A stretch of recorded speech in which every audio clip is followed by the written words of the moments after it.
नमस्कार साथियों, स्वागत है आप सभी का आपके अपने YouTube चैनल कॉम्प्लेक्स वार स्टडी हब पे। यदि आपका सपना सुपर टेट 2026 में चयन प्राप्त करके सरकारी शिक्षक बनने का है तो आज की यह क्लास आपके लिए बहुत ही महत्वपूर्ण होने वाली है। आज हम सुपर टेट के पूरे सिलेबस को विस्तार से समझेंगे। हम जानेंगे परीक्षा में कौन कौन से विषय पूछे जाते हैं, किस विषय से कितने प्रश्न आते हैं, कौन से टॉपिक सबसे महत्वपूर्ण है और अपनी तैयारी कहाँ से और कैसे शुरू करनी चाहिए। इस वीडियो के बाद आपको पूरा रोड मैप मिल जाएगा कि तैयारी किस क्रम में करनी है, ताकि समय भी बचे और तैयारी भी सही दिशा में हो। बिना सिलेबस जाने हम तैयारी अच्छे से नहीं कर सकते हैं, इसलिए यह क्लास आपके लिए बहुत ही ज़्यादा महत्वपूर्ण है। तो बिना समय गवाए आइए शुरू करते हैं super TET complete syllabus discussion. हम लोग देखेंगे एक एक मतलब किससे कितना क्वेश्चन पूछे जाते हैं। देखिए, पहले हमारा देखते हैं सिलेबस। हिंदी, अंग्रेजी, संस्कृत, गणित, विज्ञान, पर्यावरण एवं सामाजिक अध्ययन, बाल मनोविज्ञान यानी सीडीपी, शिक्षण विधि, सामान्य ज्ञान एवं समसामयिक घटनाएं, रीजनिंग, कंप्यूटर, जीवन कौशल, प्रबंधन एवं अभिरुचि, इन सब से आपको क्वेश्चन एग्जाम में देखने को मिलेंगे। अब देखते हैं किससे कितना प्रश्न आएंगे। तो आपका हिंदी, अंग्रेजी एवं संस्कृत से टोटल 40 नंबर के अंक आपको मिलेंगे। यानी हिंदी, अंग्रेजी, संस्कृत से आपको 40 क्वेश्चन देखने को मिलेंगे और सभी आपको 40 नंबर इससे मिलेंगे। गणित से आपको 20 क्वेश्चन मिलेंगे, यहाँ से आपको 20 नंबर के मिलेंगे। विज्ञान से आपको 10 नंबर, पर्यावरण एवं सामाजिक अध्ययन 10 नंबर का होगा, शिक्षण विधि भी आपका 10 नंबर का होगा, सीडीपी भी कितने नंबर का होगा, 10 नंबर का होगा। सामान्य ज्ञान एवं समसामयिक घटनाओं से कितने नंबर के होंगे, तो 30 नंबर के, रीजनिंग से 5 नंबर के, कंप्यूटर से 5 नंबर के और जीवन कौशल प्रबंधन से कितने होंगे, 10 नंबर से। यानी कि कुल मिला के आपको 150 प्रश्न होंगे और कुल कितने अंक के होंगे, 150 के। ठीक है, बहुविकल्पीय यानी एमसीक्यू क्वेश्चन होंगे और आपको 2.5 घंटे का समय दिया जाएगा। अब आइए एक एक करके हम देखते हैं कि कौन से सब्जेक्ट से किस किस से आपके प्रश्न आएंगे। हिंदी, पहले हम देखेंगे हिंदी का पूरा सिलेबस।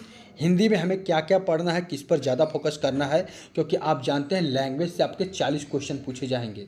लैंग्वेज से आपको 40 नंबर के प्रश्न होंगे, इसलिए हमें अगर हमारा लैंग्वेज हिंदी, अंग्रेजी, संस्कृत तैयार होता है तो हमारे 40 नंबर अच्छे से होंगे। अगर इस 40 नंबर में हम 35 कर लेते हैं तो हमारा बहुत ही अच्छा स्कोर माना जाएगा।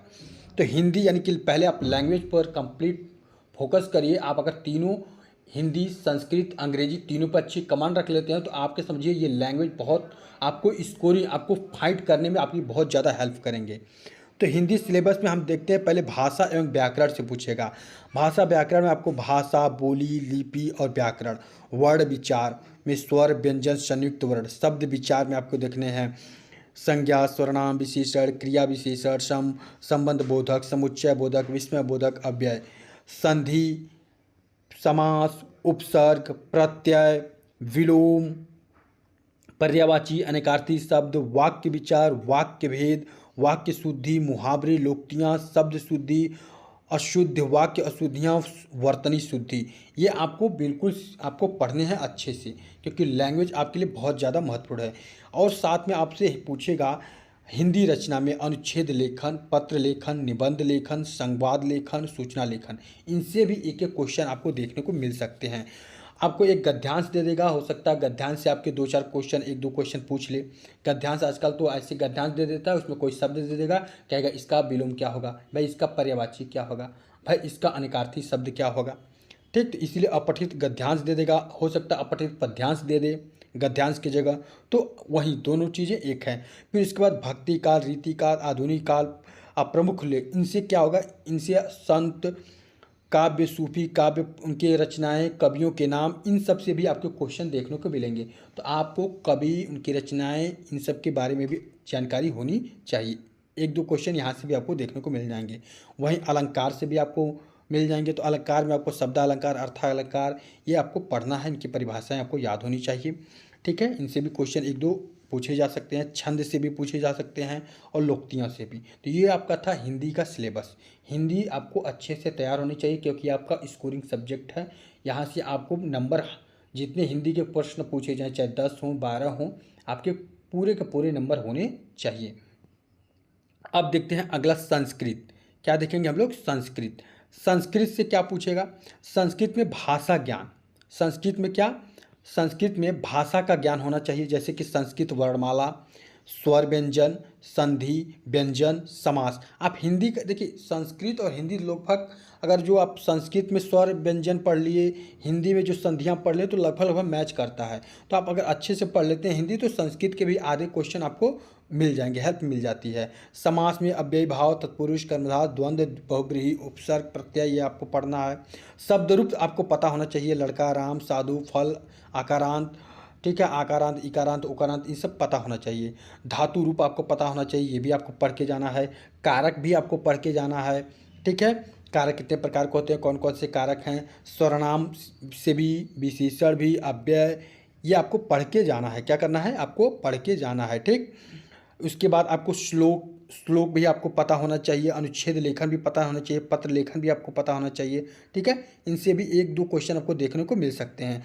और जैसे हिंदी में आपको गद्यांश दे देता था, अब पद्यांश दे देगा अपठित वाला, तो इसमें संस्कृत में भी आपको देखने को मिल सकता है, ठीक है। आपको चित्र वर्णन भी आना चाहिए, संस्कृत में चित्र वर्णन भी आना चाहिए। मौखिक क्षमता, यानी कि आपसे यहाँ से भी क्वेश्चन पूछ सकता है, यानी कि शिक्षण कौशल से ऐड करके, ठीक, कि संस्कृत भाषा क्यों जरूरी है, संस्कृत भाषा से रिलेटेड मतलब क्वेश्चन, संस्कृत भाषा का शिक्षण कौशल, या फिर शिक्षक को कैसे संस्कृत भाषा बच्चों को पढ़ाना चाहिए, ये आपको यहाँ से देखेगा। देखिए, इसमें नोटेड पॉइंट क्या है कि सभी व्याकरणिक नियम और परिभाषा आपको अच्छे से पढ़ना होगा। शब्द रूप आपको 100% पढ़ना होगा, ठीक। श्लोक और सूक्तियाँ और उनके अर्थ भी आपको पता होना चाहिए, ठीक है। ये आपको इनकी अभ्यास करके ही जाना है। तो ये आपका था किसका? संस्कृत का सिलेबस। अब हम देखेंगे अंग्रेजी, क्योंकि देखिए हमको लैंग्वेज हमें अच्छे से पता होना चाहिए, क्योंकि लैंग्वेज से बाबू ना, लैंग्वेज आपको नहीं पता रहेगा तो लैंग्वेज आपका बहुत ज़्यादा स्कोरिंग सब्जेक्ट है, और लैंग्वेज हमें अच्छे से पढ़ना होगा। लैंग्वेज में हम अंग्रेजी देखते हैं। अंग्रेजी में आपको ग्रामर, पहले बार, tense, voice, narration, articles, preposition, conjunction, modal, subject, ठीक है, adjective, determination, question tag, correction of sentence, one word of substitution, ये सब आपको अच्छे से पढ़ के जाना है। वैक्बुलरी से आपको क्वेश्चन रहेगा, जिस वैक्बुलरी में आपका सैनोनिम्स, एंटोनिम्स, ठीक है, ये सब आपको पता होना चाहिए, ठीक है। आइडोम्स, फ्रेज, स्पेलिंग टेस्ट, ये सब दे देगा। ईरर आपको भरने के लिए दे देगा, कंप्रहेंशन दे देगा, तो ये आपको अच्छे से पढ़ के जाना है। सेंटेंस स्ट्रक्चर बनाने को ले देगा, कोई सेंटेंस दे देगा, अब इसको इंडेफिनिट में बदलिए, इसको नेगेटिव में बदलिए, ठीक है, तो ये आपको आना चाहिए, यानी कि आपको टेंस अच्छे से पढ़ के जाना है। फ्रेज क्लास दे देगा, noun phrase, adjective phrase, adverb phrase, preposition phrase, main class, सब ऑर्डिनरी क्लास, ठीक। रीडिंग स्किल में आपको जैसे स्किमिंग, स्कैनिंग, ये सब आपको पढ़ के जाना है। रीडिंग स्किल क्या होता है, ये आपको पढ़ेंगे तो आपको अच्छे से समझ में आएगा। और हम आपको अब सुपर टेट की क्लास भी हम कराएंगे आपको हमारे ये प्लेटफॉर्म पे। आप चैनल को सब्सक्राइब कर लीजिएगा, क्योंकि आपको हर सब्जेक्ट का आपको मिलेगा। हमने इसमें CDP स्टार्ट कर दिया है, एक एक टॉपिक, तो हमने लगभग 6 टॉपिक पढ़ाए हैं, और हिंदी भी हमने स्टार्ट कर दिया है। ऐसे करके हम सारे सब्जेक्ट आपको पढ़ाएंगे, और धीरे धीरे आपका अगर सुपर टेट अगर आता है तो उससे पहले हम आपको पूरा सिलेबस कंप्लीट करा देंगे अपने चैनल पे। फ्री कास्ट है, कोई भी इसमें यहाँ पे कास्ट नहीं देना है, आपको पूरा सिलेबस मिल जाएगा एक ही चैनल पे। फिर राइटिंग स्किल, लिटरेचर, ये सब आपको मिसलिनियस, ये सब देख कर जाना है, इनसे आपको क्वेश्चन आपके एग्ज़ाम में पूछेगा बाबू। तो इसीलिए हमने पूरा आपको सिलेबस दिखा दिया है, ताकि आप एक नज़र देख सकते हैं। विज्ञान में आपको क्या क्या पढ़ना है ये भी आप देख लीजिए। विज्ञान में आपको भौतिक विज्ञान पढ़ना है, जिसमें कि आपको द्रव्य, उसके गुण, बल, गति, ऊर्जा, कार्य, ऊर्जा, शक्ति, प्रकाश, ध्वनि, गर्मी, विद्युत, ये सब पढ़ के जाना है बाबू। रसायन विज्ञान में पदार्थों की प्रकृति, तत्व, यौगिक मिश्रण, धातु, अधातु, अम्ल, क्षार, लवण, कार्बनिक, उसके यौगिक, ईंधन, ठीक है, जंग, उसके रोकथाम के उपचार, दैनिक जीवन में रसायन का प्रयोग, ये पढ़ के जाना है।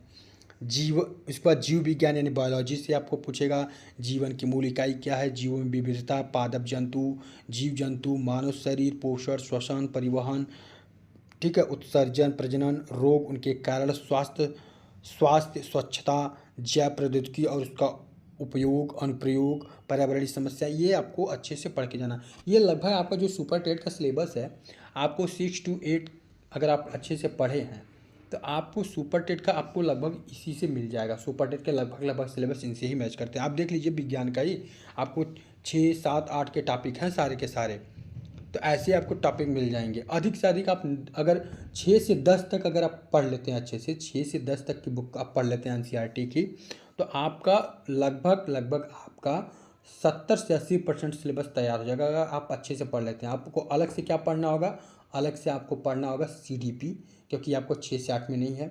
शिक्षण कौशल पढ़ना होगा, जीवन कौशल पढ़ना होगा, ये अलग से।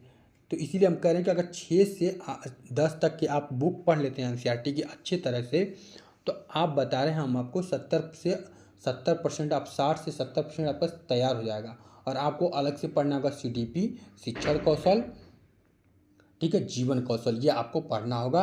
और कंप्यूटर आपको पढ़ना होगा, और रीजनिंग और मैथ भी आपका देखिए, मैथ भी अगर आप 6 से 8 तक की लगा लेते हैं तो मैथ भी आपका तैयार हो जाएगा, क्योंकि मैथ का भी सिलेबस 6 से 8 या फिर 10 तक पढ़ लीजिए। 10 तक वाला में तो थोड़ा सा हाई है, लेकिन 6 से 8 तक अगर आप अच्छे से पढ़ें तो मैथ भी आप लगभग कर जाएंगे। तो अब देखते हैं इसका सिलेबस और देख लीजिए।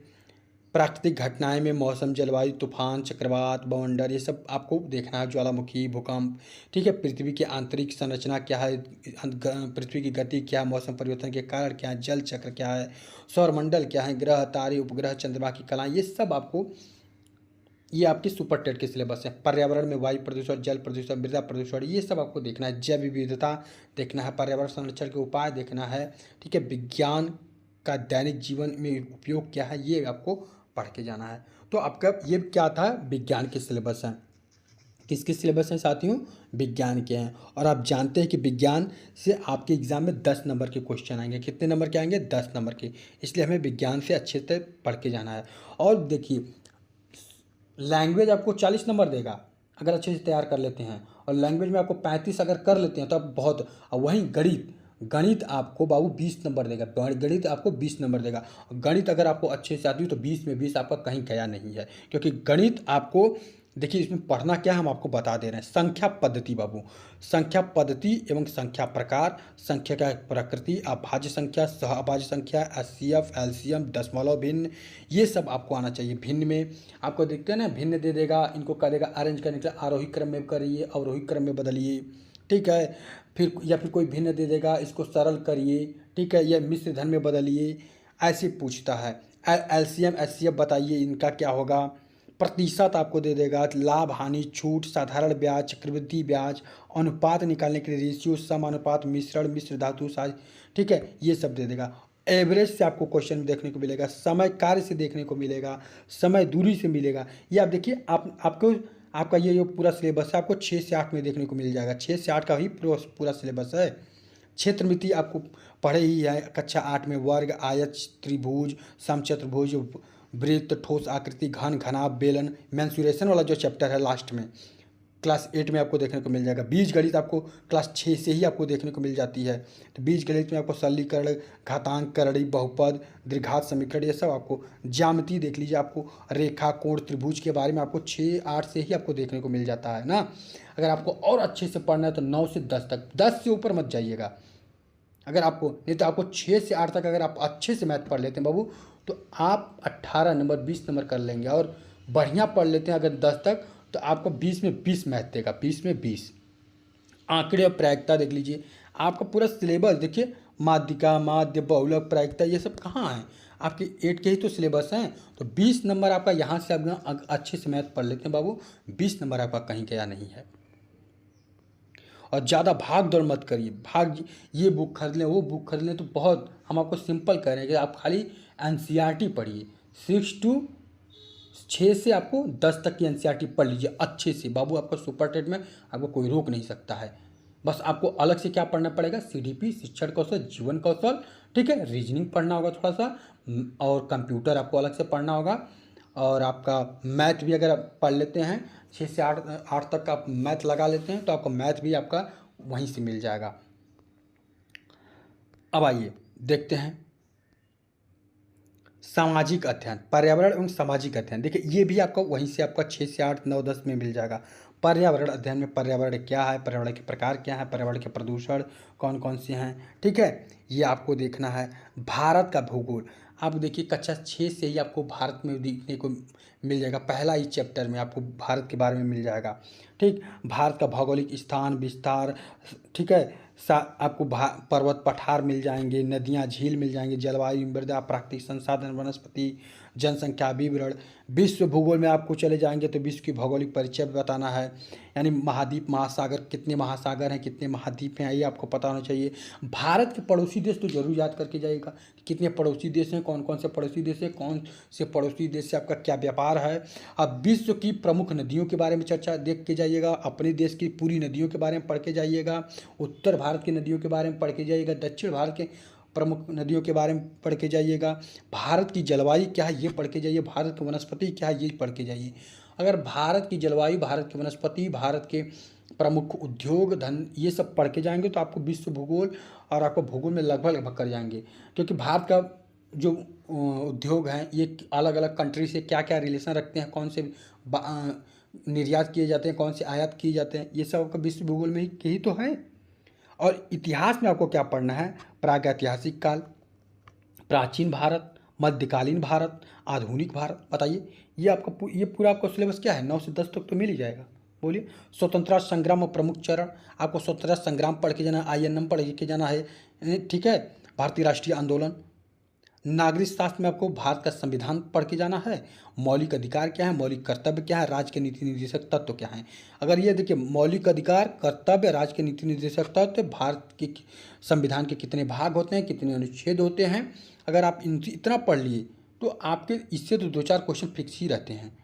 और राज्य की कार्यपालिका, संघ क्या होता है, राज्य क्या होता है, विधायिका क्या होती है, न्यायपालिका क्या होती है, नगरीय। ये आपका एकदम छोटा सा सिलेबस है नागरिक शास्त्र का। इसमें से आपको 1-2 क्वेश्चन आपको यहाँ से देखने को मिल जाएंगे। आप जानते हैं कि पर्यावरण सामाजिक अध्ययन से आपको 10 नंबर मिलेगा, और इसमें आपको देखिए आपका 10 नंबर मिलेगा, और आपका कितने दे दिया, इसमें दे दिया ना 10 नंबर आपका। देखिए पर्यावरण दे दिया, भारत का भूगोल दे दिया है, विश्व भूगोल दे दिया, इतिहास दे दिया, नागरिक शास्त्र, अर्थशास्त्र, सामाजिक अध्ययन और शिक्षण विधि। अब मानचित्र 8 दिया है, 8 को इसमें 8 सिलेबस दिया है, और 8 से एक एक क्वेश्चन उठा देगा, लेकिन आपको पढ़ना पूरा है। क्योंकि इसमें कौन सा क्या पूछेगा उसका मर्जी, एग्जामिनर का क्या मन कर दिया जानने का आपसे तो वो आपको पूछ देगा। अर्थशास्त्र में अर्थशास्त्र की मूल अवधारणाएं क्या है, उत्पादन क्या है, उपभोग क्या है, वितरण क्या है, मांग पूर्ति क्या है बाबू, राष्ट्रीय आय क्या है, गरीबी क्या होती है, बेरोजगारी, RBI क्या है, ये सब आपको देखकर जाना है, पढ़ के जाना है। सामाजिक अध्ययन की शिक्षण विधि, ठीक, सामाजिक अध्ययन की शिक्षण विधि ये आपको अलग से पढ़ना है, ठीक, ये हम आपको कराएंगे। तो आपको ये पढ़ना है। मानचित्र कार्य मैप आपको पता होना चाहिए कि नदी किधर रहती है, पर्वत किधर होते हैं, पठार कैसे होते हैं, मानचित्र पर इनको किस कलर से दिखाए जाते हैं, पर्वत को किस कलर से दिखाया जाता है, पठार को किस कलर से दिखाए जाते हैं, नदियों को किस कलर से दिखाए जाते हैं, भारत का राजनीतिक और भौतिक मानचित्र क्या होता है, ये आपको जानना चाहिए। अब आते हैं हम बाल मनोविज्ञान यानी CDP से हमें क्या क्वेश्चन पूछेगा। और आप जानते हैं कि CDP से भी आपका 10 नंबर मिलेगा, ठीक है, 10 नंबर CDP से, 10 नंबर शिक्षण विधि से, ठीक। तो आपको ये देखना है। अब देखिए CDP से बाल विकास की अवधारणाएं, बाल विकास की अवधारणा यानी कि आपको विकास क्या है, विकास के बारे में पढ़ना है, बालक का विकास कैसे होता है, विकास क्या है, विकास के सिद्धांत और नियम क्या है, विकास को प्रभावित करना। हमने CDP का क्लास स्टार्ट कर दिया है, आप हमारे चैनल को सब्सक्राइब करिए, और उसमें आपको एक प्लेलिस्ट मिलेगा, उसमें हमने लगभग 6 क्लास पढ़ा है। इसमें किशोरावस्था हमने पढ़ा दिया है, अब उसके आगे हमने पढ़ाना है, तो हम उसमें आपको पूरा सिलेबस मिल जाएगा। कम से कम हम 19 क्लास लेंगे आपको, और 19 क्लास में आपको CDP एकदम अच्छे से बता देंगे। उसके बाद भी हम आपको प्रैक्टिस भी कराएंगे, क्वेश्चन पेपर भी कराएंगे। तो आप बस सब्सक्राइब करिए और चैनल पे जाइए, आपको मिल जाएगा। प्लेलिस्ट हम बना देंगे पूरा का पूरा सिलेबस का, पूरा सुपर टेट का। विकास की अवस्थाएं क्या हैं ये आपको जानना है, शिशुअवस्था, बाल्यावस्था, मध्यावस्था, किशोरावस्था क्या है, शारीरिक विकास क्या होता है, संज्ञानात्मक विकास क्या होता है, ठीक है, यानी कि संज्ञानात्मक विकास में आपको पियाजे को पढ़ना पड़ेगा, ठीक है, वाइगॉत्स्की, इन सब जितने भी हैं सब लोगों को पढ़ना पड़ेगा, जितने भी हमारे मनोवैज्ञानिक हैं इन लोगों को पढ़ना है। मुख्य रूप से हम ये देखिए नोट जो पॉइंट है, विकास संबंधी अवधारणाएं, विकास की अवस्थाएं पढ़िए, सिद्धांत, उनके प्रमुख विचारक, विकास को प्रभावित करने वाले कारक, शारीरिक, संज्ञानात्मक, भावनात्मक, सामाजिक, नैतिक, व्यक्तित्व विकास, विकास संबंधी समस्याएं, समाधान और बालक अध्ययन। ये आपको पढ़ के जाना। व्यक्ति का व्यक्तित्व क्या है, नैतिक विकास क्या है, देखिए ये सामाजिक है, यही है ना। हाँ, तो ये आपको पढ़ के जाना है। अब आते हैं शिक्षण विधि बाबू।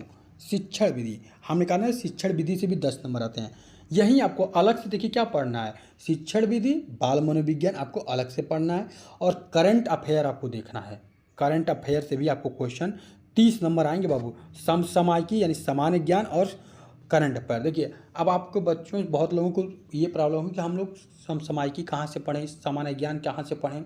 सर ने तो बता दिया कि नहीं, हाँ 6 से अब 10 तक, 8 तक, हम 6 से 8 या 10 तक आप पढ़ लेते हैं पूरा, मतलब जितने भी चैप्टर हैं, तो आपका लगभग तैयार हो जाएगा। आपको अलग से CDP पढ़ना पड़ेगा, शिक्षण विधि पढ़ना पड़ेगा, लेकिन हम सामान्य ज्ञान होइए इसके लिए लूसेंट पढ़िए और कुछ मत पढ़िए। सिर्फ लूसेंट आप अगर अच्छे से पढ़ लेते हैं तो आपका सामान्य ज्ञान तैयार हो जाएगा। समसामयिकी आप देखते रहिए, लास्ट में जब आपका एग्ज़ाम नज़दीक आएगा तो SPD खरीद लीजिएगा। SPD से अगर आप अच्छे से पढ़ लेते हैं, SPD आती है, साल भर का पूरा करंट अफेयर दिया रहता है, और उसमें आप अच्छे से उसे पढ़ लेते हैं तो आपका लगभग हम बता रहे हैं पूरा तैयार हो जाएगा। देखते हैं अब शिक्षण विधि में आपको शिक्षण विधि का अर्थ क्या है, इसके उद्देश्य क्या है, ठीक है।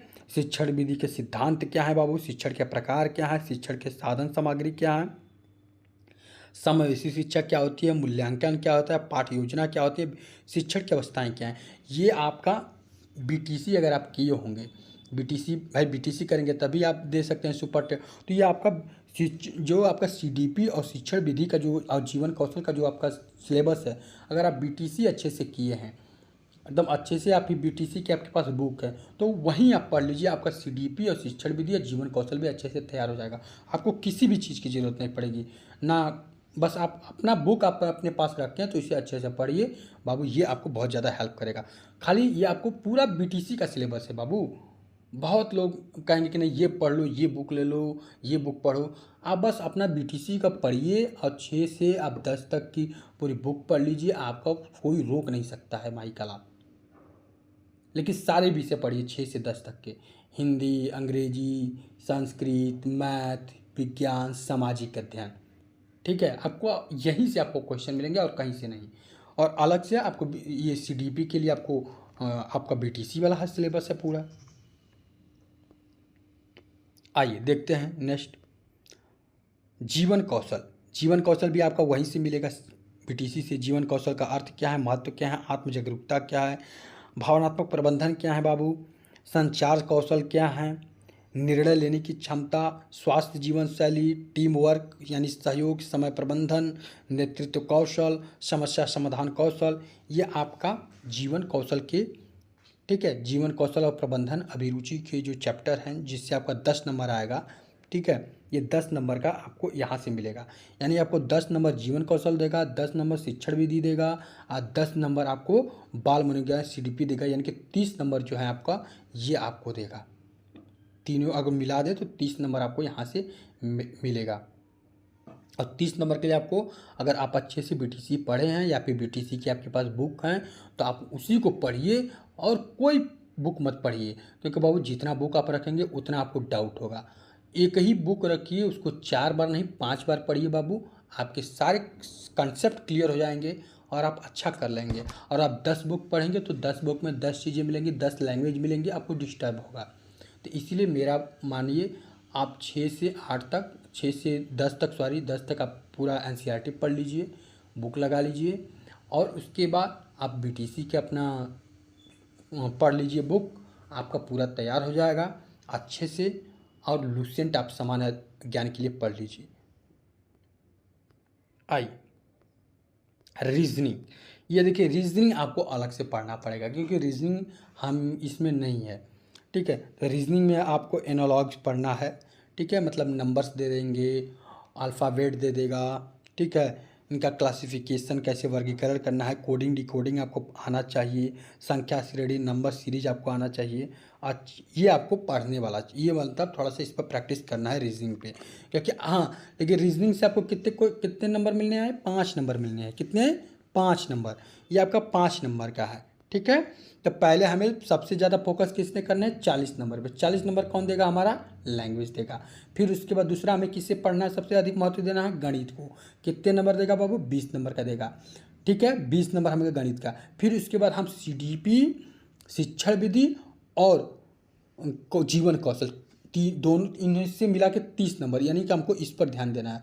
और विज्ञान 10 नंबर का, ये ध्यान देना है हमको, ठीक है। ये आपका रीजनिंग 5। रीजनिंग आप आज आराम से लास्ट में भी देख सकते हैं। सूचना और प्रौद्योगिकी, यानी कि आपका कंप्यूटर वाला सिलेबस आ गया। कंप्यूटर वाला सिलेबस है, इससे 5 नंबर का। और कंप्यूटर वाला सिलेबस देखे जाते हैं, कंप्यूटर में ज़्यादातर क्वेश्चन पूछ देता है, सॉफ्टवेयर क्या है, हार्डवेयर क्या है, फिर कंप्यूटर की शुरुआत की हुई, कंप्यूटर के पिता कौन है, इनपुट क्या होता है, आउटपुट क्या होता है, ठीक है, ईमेल क्या होता है, ये सब आपको पता है तो आप लगभग 5 नंबर तो तुक्का भी लगा सकते हैं बाबू। कंप्यूटर का परिचय देखिए, दिखा ना, कंप्यूटर का परिचय क्या है, कंप्यूटर में हार्डवेयर क्या है, सॉफ्टवेयर क्या है, ठीक है। MS ऑफिस क्या होता है, कीवर्ड कोई दे देगा। MS पावर पॉइंट क्या होता है, MS एक्सेस क्या होता है। इंटरनेट के बारे में आजकल सभी लोग इंटरनेट से जुड़े हुए हैं, तो इंटरनेट की खोज किसने की थी, ठीक है। WW क्या होता है, ठीक, वर्तमान तकनीकी भविष्य, ठीक, ये सब जानना है थोड़ा सा। ये आपको उसका सिलेबस है कंप्यूटर का। ईमेल, डिजिटल सुरक्षा यानी साइबर क्राइम क्या होता है, वायरस क्या होते हैं, एंटीवायरस क्या होता है, फायरवॉल क्या होता है, प्रोग्रामिंग की मूल बातें क्या होती हैं, प्रोग्राम क्या है, प्रोग्राम भाषाएं क्या हैं, बैंकिंग, बेसिक कोडिंग, ठीक, इनसे आपको इनपुट आउटपुट ये सब आपको पता होना चाहिए। इससे आपको 5 नंबर मिलेंगे। तो आपको अभी इस पर आप लास्ट टाइम में भी ध्यान दे सकते हैं, लेकिन आपको मुख्य रूप से क्या पढ़ना है वो हमने आपको बता दिया। अब देखिए सुपर टेट में आपको सबसे ज़्यादा आपको ये आपको लगातार पढ़ना है बाबू इसमें, क्योंकि देखिए करंट अफेयर अथाह और एक तरह से सागर है बाबू, ठीक है। और करंट अफेयर रोज़ आपको नया मिलता है, तो इसलिए करंट अफेयर एक ऐसा चीज़ है कि इसको आपको रोज़ मतलब कुछ ना कुछ देखते रहिए, कहीं ना कहीं आपको देखते रहिए, न्यूज़पेपर देखते रहिए, कोई भी आपको देखते रहिए। अगर आपको अगर सोचते हैं कि हम पढ़ें करंट अफेयर और सामान्य ज्ञान हमारा कैसे तैयार होगा बाबू, तो हम सिंपल से आपको बताएं कि लूसेंट की बुक ले लीजिए, और उसके बाद लास्ट में आप SPD नाम से एक आता है, ठीक है, करंट, तो उसे आप ले लीजिए। इसमें साल भर का दिया रहता है और उसे आप आज पढ़ लेते हैं SPD और लूसेंट, तो आपका ये 30 नंबर में से हम बता रहे हैं बाबू 28 नंबर आपका कहीं नहीं गया है, कहीं नहीं गया है, अगर आप अच्छे से पढ़ते हैं। देखिए समसामयिकी में क्या पढ़ना है ये भी ध्यान दे दीजिए। महत्वपूर्ण घटनाएं, जैसे महत्वपूर्ण घटनाएं कहने का मतलब जो राष्ट्रीय और अंतर्राष्ट्रीय स्तर पे जो वर्तमान में जो महत्वपूर्ण घटनाएं हो रही हैं, घट रही हैं, जो हाल साल भर के अंदर की घटनाएं हैं, उन पर अब जो चर्चाएं, जैसे कि अभी किसका वार हो रहा है, कौन कौन से देश का हो रहा है, अमेरिका का हो रहा था, उधर ईरान इराक का, तो ये सब जो युद्ध हो रहे हैं, रूस का यूक्रेन का, ठीक है, कौन कौन सी मिसाइलें यूज हो रही हैं, कितना उनको हानि हुआ, कितना क्या हुआ, इन सब चीज़ों पर ये राष्ट्रीय अंतर्राष्ट्रीय का इस पर क्या प्रभाव पड़ रहा है, व्यापार पर क्या प्रभाव पड़ रहा है, ये सब चीज़ें हमें और इसमें से आपको यूपी स्पेशल जरूर देखिए, यूपी से जुड़ी घटनाएं, योजनाएं, समसामयिक मामले, ये जरूर देखिए। उसके बाद प्रसिद्ध व्यक्तियों के नाम, नव जो नए नए नियुक्तियां हुई हैं, नए नए जो बदलाव हुए हैं, जैसे होता है ना, अभी हाल में कौन राज्यपाल चेंज हुआ है, यूपी का राज्यपाल कौन है, तो यूपी मतलब ये सब जो नई नई नियुक्तियां होती हैं, नियुक्तियां, ठीक है, तो इनको हमें याद करना है, ठीक। और उसके बाद रचनाएं, पुस्तक से भी आपके क्वेश्चन एक दो देखने को मिल जाएंगे। अंतर्राष्ट्रीय और राष्ट्रीय पुरस्कार कौन कौन से, जैसे खेल, साहित्य, सिनेमा, विज्ञान के क्षेत्र में, ठीक है, मिलने वाले पुरस्कारों के बारे में देखिए। खेल कूद के बारे में देख लीजिएगा। देखिए अभी हाल ही में फीफा वर्ल्ड कप हो रहा है, तो फीफा वर्ल्ड कप से भी आपको क्वेश्चन देखने को मिल जाएगा। इसकी शुरुआत कब हुई थी, कौन जीता, इसका उपविजेता कौन था, इसके प्राइज कितने होते हैं, अब जो जीता है उसका कैप्टन कौन है, ठीक है, या फिर ये किस महाद्वीप में ये देश पड़ता है। क्वेश्चन देखिए बनाने के लिए कहीं से भी कैसे भी बना सकते हैं। सामान्य ज्ञान में आपको क्या पढ़ना है, भारतीय इतिहास और संस्कृति, यानी भारत का प्राचीन, मध्यकालीन, आधुनिक, ठीक है, ये आपको देख लेना है। भारतीय भूगोल देख लेना है, भारत की राज्य व्यवस्था देख लेना है, ठीक है। भारत की अर्थव्यवस्था देख लेनी है, कला और संस्कृति देख लेना है। ये आपका समसामयिक और सामान्य ज्ञान का सिलेबस था। तो बाबू हम आशा करते हैं कि आप अच्छे से आपको सिलेबस समझ में आ गया होगा। जहाँ आपको दिक्कत है आप हमें कमेंट करके पूछ सकते हैं सिलेबस के विषय में, सुपर टेट की हम क्या तैयारी करें, कौन सा बुक पढ़ें। तो हम आपको बुक के लिए आपको सिंपल सा से सलाह दी है कि आप एनसीईआरटी पढ़िए और दुनिया की कोई भी बुक मत पढ़िए, केवल और केवल एनसीईआरटी पढ़िए। 6 से 10 तक की एनसीईआरटी पूरा रख लीजिए। हिंदी, संस्कृत और आपका हिंदी, संस्कृत, अंग्रेजी, ठीक है, विज्ञान, सामाजिक विज्ञान, ये सारी की सारी आपको बुक खरीद ले लीजिए। आप उनको इन्हें अच्छे से पढ़ डालिए। उसके बाद लुसेंट पढ़ डालिए।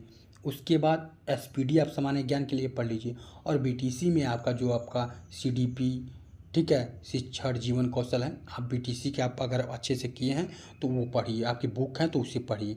और उसके अलावा आप ज़्यादा किसी बुक पे ध्यान मत दीजिए। 10 बुक रखेंगे 10 ठो डाउट होगा, 10 जगह भागेंगे 10 जगह प्रॉब्लम होगी। समय कम है बाबू, लड़ाई बहुत तगड़ी है, बहुत लोग इसमें फॉर्म डालने वाले हैं। क्योंकि जैसे आप बिहार का भरते हैं तो बिहार वाले भी तो यूपी में आएंगे, झारखंड वाले आएंगे, मध्य प्रदेश वाले आएंगे, अदर स्टेट वाले आएंगे। आप जानते हैं कि यहाँ पर तो कोई डोमिसाइल है नहीं। तो ये ऐसा इतना जान जाइए कि यूपी की जनसंख्या वैसे भी कितनी अधिक है, आप जानते ही हैं सबसे। तो यहाँ पे अदर स्टेट के भी तो लोग फॉर्म डालेंगे। कहने का मतलब फॉर्म बहुत ज़्यादा पड़ने वाला है, बहुत ही ज़्यादा, आपकी सोच से भी अधिक पड़ने वाला है फॉर्म। तो इसलिए अपनी तैयारी को बेहतर करने के लिए बाबू आप अच्छे से पढ़ाई अभी लगन से शुरू कर दीजिए। और हम भी अपना प्रयास करेंगे कि हम भी अधिक से अधिक क्लास लें और अधिक से अधिक आपको क्लास प्रोवाइड कराएं। अपने चैनल पे आपको फ्री कास्ट मिलेगा। हमने सीडीपी और क्या बोलते हैं आपका हिंदी का क्लास स्टार्ट कर दिया है सुपर टेट के लिए। हम एक देखिए हमारा क्लास एक एक करके अभी स्टार्ट हुआ है, धीरे धीरे आपको सारे क्लास मिल जाएंगे। तो आप अपना शुरू कर दीजिए। और आप अच्छे से अगर इसकी तैयारी चाहते हैं, कि अगर आप चाहते हैं कि सुपर टेट की पूरी तैयारी एक ही जगह सरल भाषा में और नियमित क्लास के साथ हो, तो चैनल यानी हमारे चैनल को कॉम्प्लेक्स वार स्टडी हब को सब्सक्राइब कर लीजिए। वीडियो पसंद आए तो इसे लाइक भी करिए साथियों, अपने दोस्तों के साथ शेयर भी करिए। कमेंट में हमें बताइए कि अगली क्लास किस विषय से हम शुरू करें, जो आपके डाउट हैं।